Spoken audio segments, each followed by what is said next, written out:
Bonjour à toutes et à tous et bienvenue dans Smart Patrimoine. Smart Patrimoine, l'émission qui vous accompagne dans la gestion de vos finances personnelles, mais l'émission qui décrypte également avec vous les enjeux et les actualités du secteur de la gestion de patrimoine. Une émission que vous pouvez retrouver tous les jours sur Bismart for Change, sur les réseaux sociaux de Bismart for Change. Et bien sûr, vous pouvez nous écouter en podcast sur toutes les plateformes de podcast. Au sommaire de cette édition, nous commencerons tout d'abord avec les clés de l'IMO, le rendez-vous dédié à l'investissement immobilier de Smart Patrimoine. Et en l'occurrence, nous nous demanderons ce que veut dire investir en SCPI à mi-2025. Une question que nous poserons dans un instant à Yann Vidcock, directeur général de Arkea Reim. Nous enchaînerons ensuite avec Enjeu Patrimoine, un enjeu patrimoine consacré à un type particulier d'investissement en immobilier, puisqu'on parlera de viager, un sujet dont on parlait beaucoup il y a quelques années. Quelles sont les tendances justement à mi-année 2025 après les soubresauts qu'a pu connaître le marché de l'immobilier?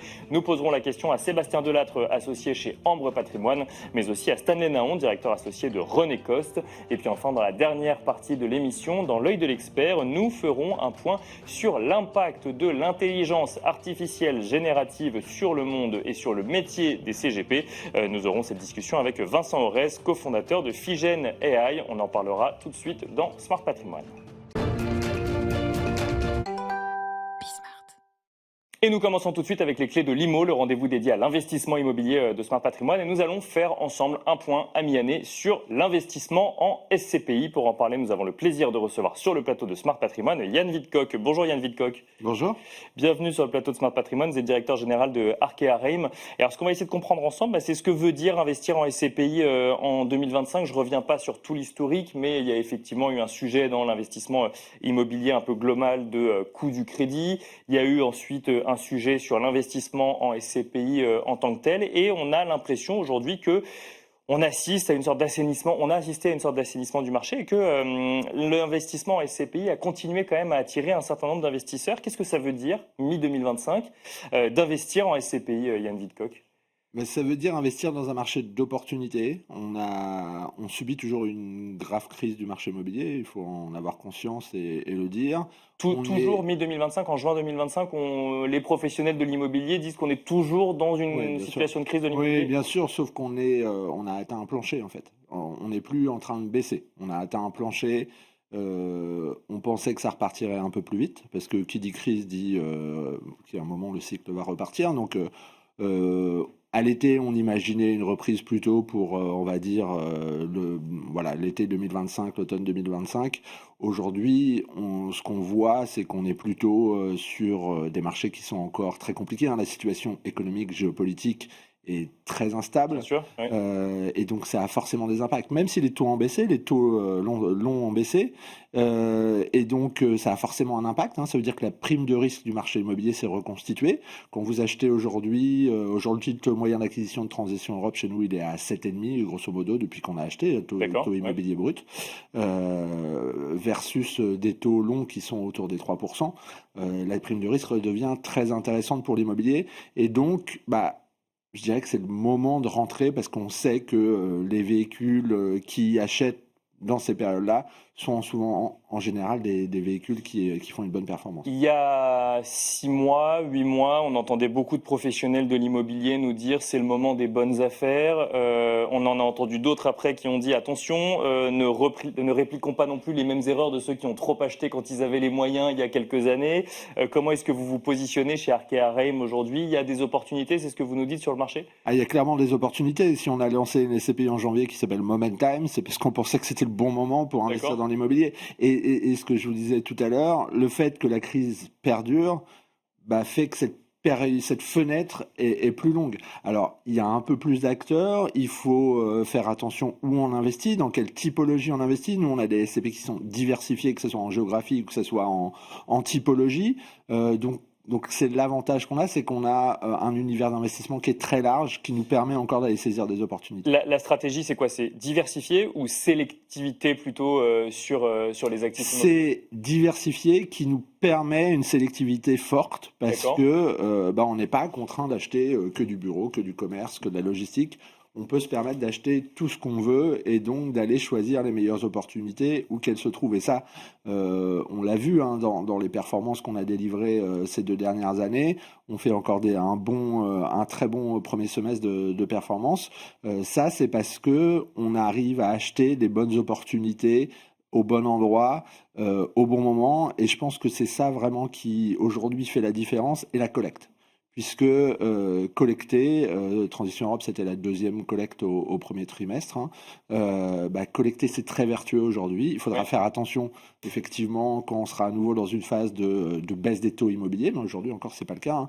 Donc collecter, ça nous permet d'avoir les opportunités d'acheter des actifs à des taux de rendement élevés aujourd'hui. Et alors justement, en matière de collecte, alors effectivement, quand on regarde les derniers chiffres de la SPIM, on se rend compte qu'il y a toujours de la collecte, même si effectivement c'est plus compliqué qu'il y a quelques années. Chez Arkea Reim, le sujet collecte, c'est quelque chose qui s'est bien passé là depuis le début de l'année? Ah oui, chez Arkea Reim, on a fait, 2024 a été une année exceptionnelle puisqu'on a fait quasiment 650 millions de collectes sur l'ensemble de nos véhicules, de nos 2 SCPI, nos 2 SCI. Le premier trimestre étant également très bon. Donc non, on est très heureux de ça. Encore une fois, le but, c'est pas de faire de la collecte pour faire de la collecte. Je pense qu'il faudra limiter la collecte quand ça sera nécessaire. D'accord. Mais pour l'instant, on est dans une période où plus on collecte, ça veut dire que plus on peut acheter en bas de cycle et donc plus on peut acheter à des rendements élevés. Donc pour la performance long terme de véhicules, c'est génial. Ça veut dire que si la SCPI pouvait faire 2 milliards dans un an et qu'on est collecté, ça veut dire qu'on aurait acheté tous nos actifs en bas de cycle. Alors, il faut être sélectif, il faut faire attention, notamment sur les locataires. Il faut avoir les opportunités, parce que vous n'êtes pas les seuls à dire ça. Donc globalement, ça veut dire qu'il faut qu'il y ait suffisamment d'actifs immobiliers avec une décote suffisamment grande pour qu'on puisse acheter effectivement dans de bonnes conditions. Oui, mais vous remarquerez que les SCPI qui collectent aujourd'hui, je ne parle pas que de la mienne, elles sont des SCPI internationales diversifiées. La collecte se concentre là-dessus, ce qui fait que l'univers d'investissement est très vaste. En Europe, on estime le marché entre 200 milliards les années d'étiage et jusqu'à 400 les plus fortes années. Et donc, ça permet, quand on collecte entre 200 et 400 millions sur une année, dans un marché de 200 milliards, on trouve des opportunités. Après, nous, notre credo, c'est de rester sur des petites tailles. C'est pas parce qu'on collecte 135 millions au premier trimestre qu'on achète des gros actifs. On se fixe un maximum autour des 50 millions d'euros. Et puis, l'essentiel est plutôt entre 10 et 20 millions d'euros. Notre taille moyenne d'actifs chez Transition Europe, par exemple, c'est 14 millions d'euros. Donc, on reste sur des petits actifs parce qu'on a vu dans la crise des SCPI que celles qui s'en sont sorties, puisqu'il y a des historiques qui s'en sont très bien sortis, c'était essentiellement des SCPI qui étaient granulaires, qui étaient diversifiés. Donc on essaye de répliquer les bonnes pratiques des SCPI qui s'en sont bien sortis. Si je vous écoute, ça veut dire qu'il n'y a pas de place aujourd'hui pour des thématiques particulières, alors où il faut diversifier un maximum, ou il y a quand même des thématiques qui tirent un petit peu leur épingle du jeu? Alors il y a des thématiques qui tirent leur épingle du jeu. C'est plus, pour nous, la diversification, c'est plus dans une stratégie long terme. On estime que la diversification, elle permet aux gérants en permanence de s'adapter. Après, il y a des véhicules sur le marché spécialisés en logistique, en santé, qui marchent bien, et ce ne sont pas des mauvaises stratégies. Mais c'est vrai que le jour où votre marché logistique ou de santé est pris dans une crise, vous ne pouvez pas faire autre chose. L'avantage de la SCPI diversifiée, c'est qu'elle permet vraiment aux gérants de s'adapter, mais des stratégies spécialisées peuvent être intéressantes également. Dernière question pour les professionnels de la gestion de patrimoine ou les investisseurs qui nous écoutent. En 2025, on peut espérer un rendement autour de combien quand on investit dans une SCPI diversifiée? Ce n'est pas un engagement pour Arkea Reim, mais globalement pour comprendre un petit peu ce que veut dire l'effet opportunité plus le marché en 2025. Non, et je dirais qu'on n'est pas un exemple particulier. On voit sur les jeunes SCPI comme nous, on va être sur des rendements supérieurs à 7%. Nous, l'ensemble de nos véhicules, enfin nos 2 SCPI vont faire plus de 7% de performance à nouveau cette année. Et on est quelques-uns sur le marché à faire ces performances-là. Parce qu'il faut comprendre, quand on achète à des taux 7,5-8%, qu'on enlève les 150 points de base et qu'on ajoute l'effet des jouissances, puisque quand on a un délai de jouissance de 5 mois et qu'on achète en 3 mois, ça ajoute de la performance. Nous, notre performance de long terme, je dirais, l'objectif, c'est 6%. Mais aujourd'hui, on est dans une période où on peut délivrer plus, et donc l'objectif, c'est de délivrer plus. Mais je dirais que sur l'ensemble du marché, la moyenne va se situer autour des 5%, et je pense qu'une bonne SCPI peut délivrer entre 5,5 et 6,5% sans problème cette année. Merci beaucoup Yann Wildcock d'être venu sur le plateau de Smart Patrimoine. Je rappelle que vous êtes directeur général de Arkéa Reim. Merci beaucoup. Merci. Et quant à nous, on se retrouve tout de suite dans Enjeu Patrimoine. Et nous enchaînons à présent avec Enjeu Patrimoine, où nous allons tenter de comprendre ensemble comment se positionner vis-à-vis du viager, de l'investissement en viager en 2025. Et pour en parler, nous avons le plaisir d'accueillir deux experts du sujet sur le plateau de Smart Patrimoine. On a le plaisir d'accueillir tout d'abord Sébastien Delattre. Bonjour Sébastien Delattre. Bonjour Nicolas. Vous êtes associé chez Ambre Patrimoine. Vous allez nous expliquer un petit peu comment vous voyez les choses du côté des professionnels de la gestion de patrimoine. Et nous avons le plaisir d'accueillir également Stanley Naon. Bonjour Stanley Naon. Bonjour. Vous êtes directeur associé chez René Coste. René Coste qui est un des professionnels emblématiques du viager. Vous allez nous expliquer un petit peu comment se porte le marché. Messieurs, si on a souhaité faire cette émission dans Smart Patrimoine, c'est parce qu'on a beaucoup suivi un petit peu ce qui s'est passé sur le marché de l'immobilier au global. On a beaucoup suivi également ce qui a pu se passer du côté des retraites et on s'est rendu compte que autant il y a 2 ans le viager était très médiatisé, autant aujourd'hui on en parle un petit peu moins. Stanley Naon, qu'est-ce qui se passe? Qu'est-ce que ça veut dire investir en viager, faire du viager mi-2025 dans un contexte de taux de crédit immobilier qui ont beaucoup monté puis qui ensuite sont en train de se stabiliser, dans un contexte de réflexion, de questionnement toujours très présent sur sa retraite aujourd'hui? Est-ce que ça a eu une incidence sur l'investissement ou l'achat en viager? Oui, tout à fait. Ravi d'abord d'être là et de parler de ce beau marché du viager de la nue propriété.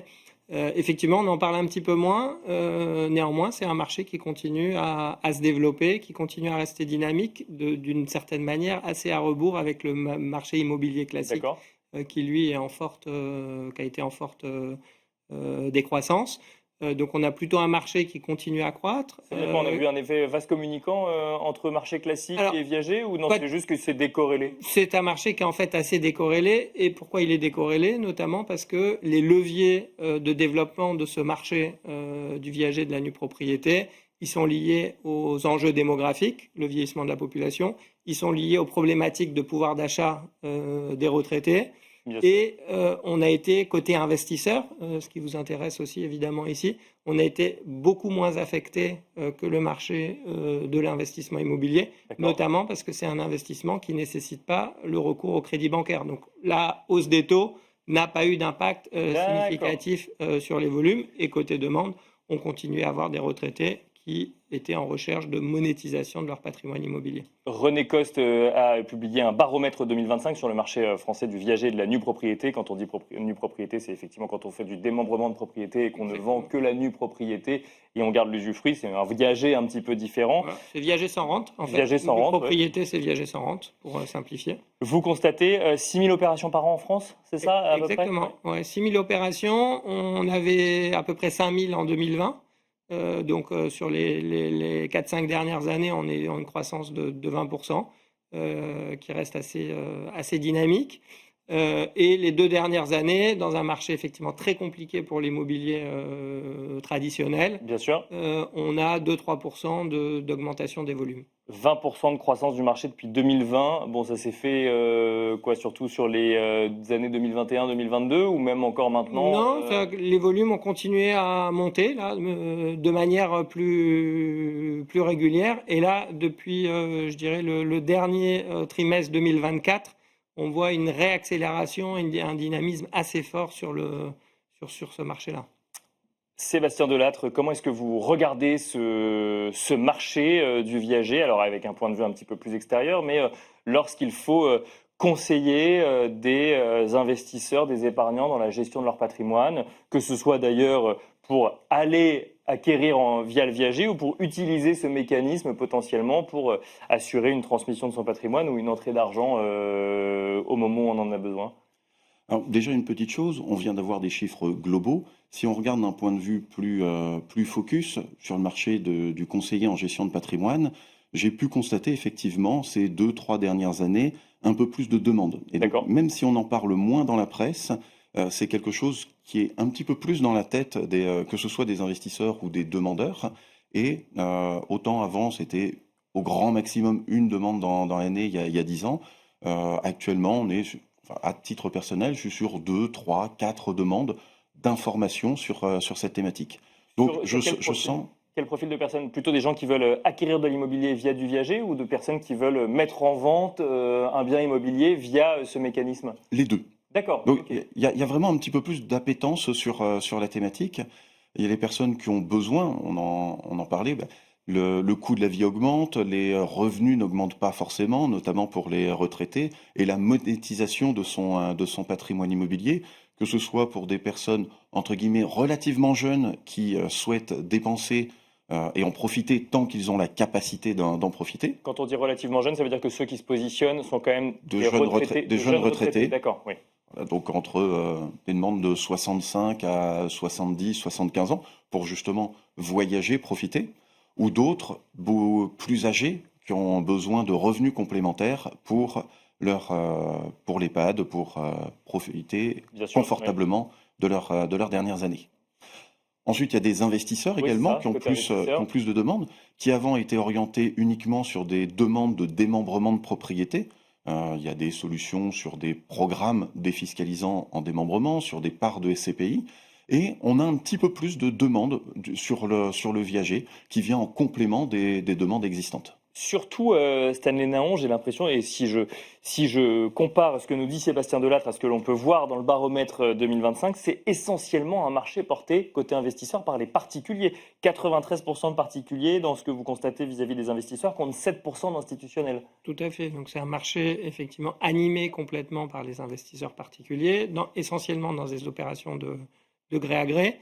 Les institutionnels en fait sont rentrés sur cette thématique il y a une dizaine d'années maintenant et ils ont représenté jusqu'à 10%. Aujourd'hui, il y a un peu moins d'appétence, donc c'est plutôt 7%, mais c'est vraiment un marché de particuliers. Vraiment un marché de particuliers, et vous le constatez, Sébastien Delattre, c'est ce que vous nous disiez il y a un instant, c'est qu'effectivement, il y a une volonté, alors on n'est pas non plus sur une tendance exponentielle, mais on s'y intéresse de plus en plus. Oui, ça reste un marché de niche, on est entre 5 et 6 000 ventes à l'année. Donc 5 000 précédemment, plutôt 6 000 aujourd'hui. Donc ça reste un marché de niche, mais il y a un peu plus de demande.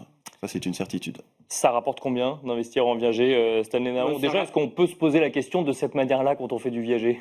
Il faut absolument se poser cette question de cette manière-là. Dès qu'on est investisseur, il faut se poser la question de savoir combien ça rapporte. Donc c'est un investissement de capitalisation. On fait notre plus-value au moment où on va récupérer l'entièreté du bien, et le cas échéant avec le choix de le revendre. Et c'est un investissement qui rapporte autour de 7%, 6,8%. En moyenne, on est sur un investissement de longue durée. Donc on a plutôt un bon placement, un investissement de long terme, très père de famille, et qui a un intérêt extrêmement important, c'est qu'il n'est pas fiscalisé pendant toute sa durée de constitution. Donc, pas fiscalisé pendant la durée de constitution, mais fiscalisé au moment où on récupère le bien immobilier, c'est ça? Voilà, donc au moment où on récupère le bien immobilier, on n'est pas nécessairement fiscalisé, mais si par contre on revend, on rentre dans le cadre des plus-values, évidemment avec les abattements qui sont liés aux durées de détention. Et alors la question qui peut angoisser certains, c'est combien de temps on met avant de récupérer l'entièreté du bien? Quelle est la durée de détention?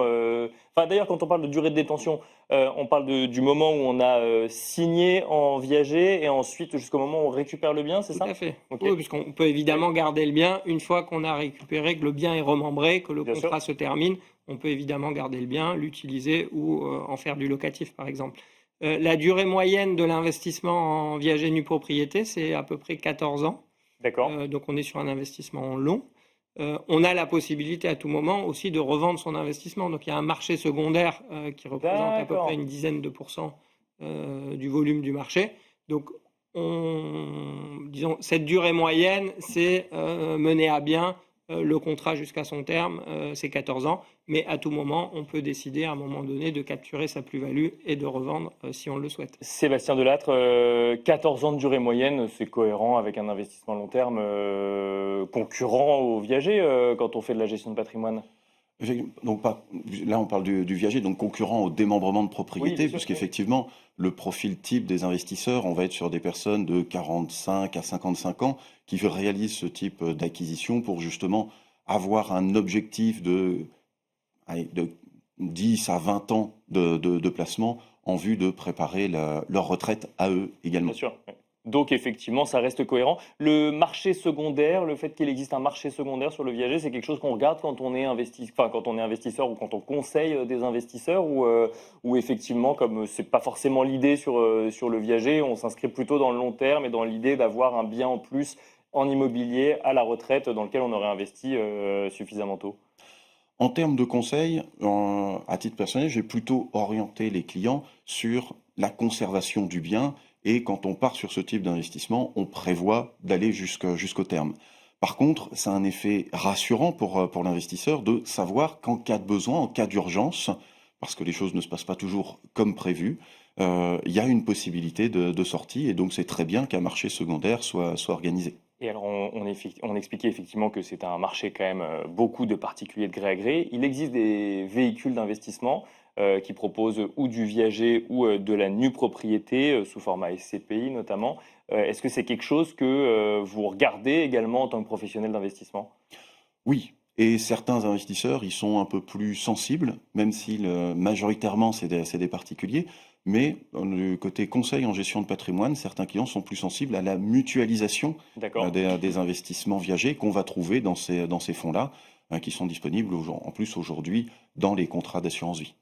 Bon, si je comprends bien, 2025 reste une bonne année encore pour le mécanisme du viager, Sébastien Delattre, et ensuite Stanley Naon ? En termes de projection, vu que le contexte économique va pas en une embellie phénoménale, oui, il y aura de plus en plus de demandes, je pense, encore dans les années à venir. Je pense que c'est un marché qui va progresser, aussi bien en termes de demande que de besoins. Stanley Naon, même question, comment est-ce que vous vous projetez un petit peu ? Alors là, on a parlé du baromètre 2025, on est à mi-année 2025. Comment est-ce que vous projetez sur la suite de l'année, l'investissement en viager de particulier à particulier ? Alors, le marché clairement se démocratise d'année en année, donc on est sur une dynamique de fond assez longue et constante. 2025, ce sera a priori une très bonne année. Avec un regain d'intérêt important côté investisseur, toujours les mêmes leviers côté vendeurs qui eux ont leurs besoins, le vieillissement de la population évidemment qui permet à ce marché de se développer. Voilà, on est aussi, je le disais, dans un investissement qui permet à la fois de ne pas avoir de gestion, parce que la gestion est très limitée, pas de fiscalité. Donc aujourd'hui, dans un cadre fiscal un peu mouvant, bien sûr, on a vu un fort attrait, notamment quand il y a eu des sujets sur la LMNP, le changement du cadre fiscal LMNP. On a pas mal d'investisseurs. On n'a pas mentionné le viager, effectivement, pour l'instant, dans la loi de finances. Donc on peut se dire que c'est un peu plus stable à l'heure actuelle. C'est stable parce qu'il n'y a pas de fiscalité. Oui, donc non-fiscalisation et il n'y a pas de masse taxable. Oui, donc, dès lors qu'il n'y a pas de masse taxable, on est en situation assez stable d'un point de vue fiscal. Voilà. Merci à tous les deux. Merci Stanley Naon, directeur associé de René Coste. Merci Sébastien Delattre, associé chez Ambre Patrimoine. Merci à vous et on se retrouve tout de suite dans l'œil de l'expert. Merci.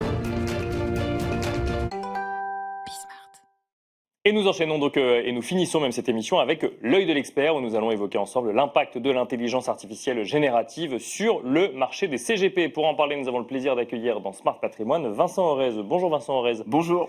Vous êtes cofondateur de Figen AI et la première question qu'on peut se poser, tout simplement, c'est quel est l'impact de l'IA générative, celle avec laquelle on peut discuter depuis 2 à 3 ans maintenant, sur le métier des conseillers financiers ?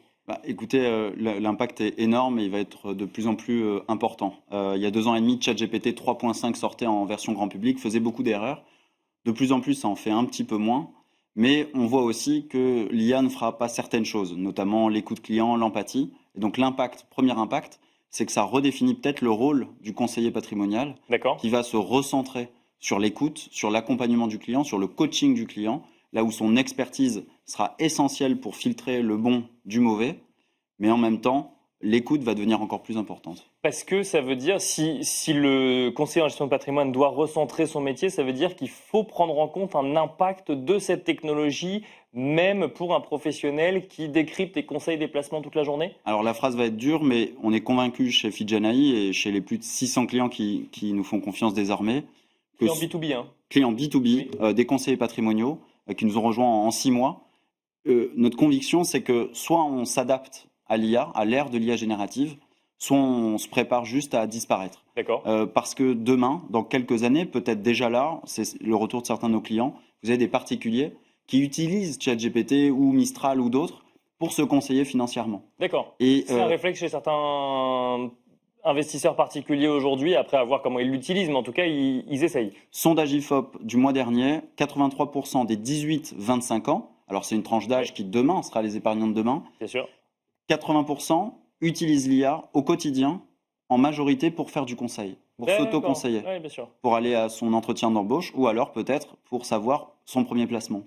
Est-ce qu'on doit s'attendre à ce que demain, des fintechs, je crois que c'est d'ailleurs déjà même le cas plus ou moins aujourd'hui, ou des nouvelles solutions d'investissement proposent un conseiller, un CGP qui ne soit plus qu'une IA? Alors la rupture ne sera pas totale et complète par rapport à ce qu'on a déjà connu avant. Il y a déjà les robots advisors qu'on a connus depuis quelques années qui commençaient déjà à essayer de désintermédier. Je pense qu'il y a une partie de la population qui voudra passer par ces robots advisors hier, qui D'accord. voudra continuer par des robots advisors IA. Maintenant, est-ce que c'est parce que le robot me dit sur mon espace de chat ou même par téléphone avec une voix d'IA tout en me disant que c'est une IA que je vais suivre sa décision? Là, j'enjoins tout un chacun de s'imaginer son épargne, la préparation de sa retraite. Est-ce que je vais suivre? Certains vont dire oui. Je pense que ce sera une partie minoritaire de la population. Et une autre partie va vouloir toujours être conseillée.